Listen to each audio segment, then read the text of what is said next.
In Port-au-Prince, one is immediately struck by the sheer violence of the destruction.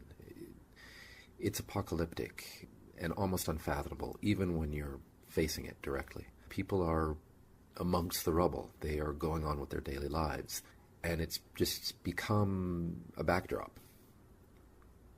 Amidst the rubble and destroyed homes are signs all over the city, people appealing for help. These signs are everywhere.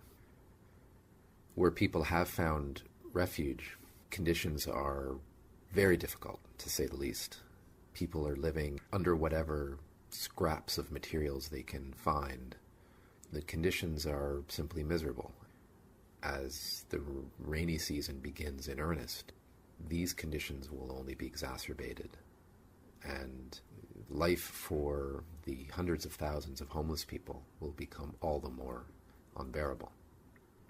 People are constructing shelter out of whatever materials they can come across, be it cardboard tubing, random sticks and tree branches, wire to hold them together, and are tending to their needs, their most basic immediate needs. This is in a displaced persons camp just on the outskirts of the coastal city of Leogane.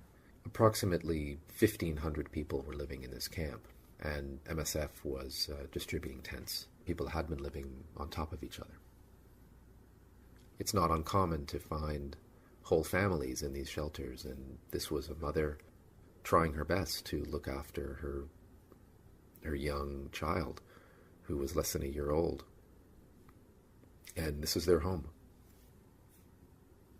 This young woman, Yvette, was displaced from her home and living in a makeshift camp on a school grounds. There are no latrines. There's no regular food distribution. There's no running water. She and her brother were living under a tarp that was stretched out over some branches and cardboard. She explained that when the rains come, she can't get into the tents that some of the lucky few in this camp are living in because they're overcrowded. And she said she has absolutely nowhere to go.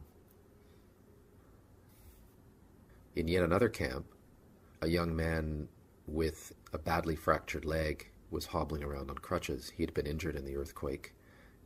Prior to the earthquake, he drove a motorcycle as a taxi to make his living and to support his family.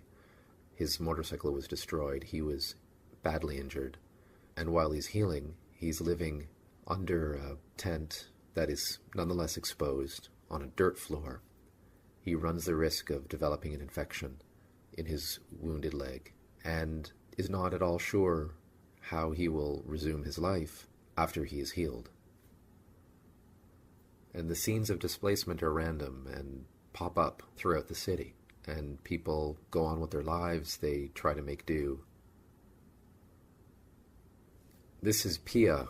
She was 9 months pregnant when we met her and was already caring for 2 other children, and they were all living together in a very small makeshift tent, but they were essentially living on a dirt floor and next to a small structure that was being used as a latrine. The stench was overwhelming, and it was making Pia sick, and she was basically prepared to go into labor at any moment. When asked what she would do at the onset of labor, she simply said, "I don't know.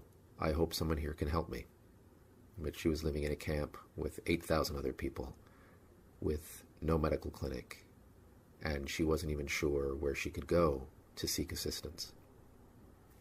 While children are often the most vulnerable in displaced settings, they are also the most adaptable and seem to be the most resilient and can create joy and play out of the most tragic and bleak circumstances.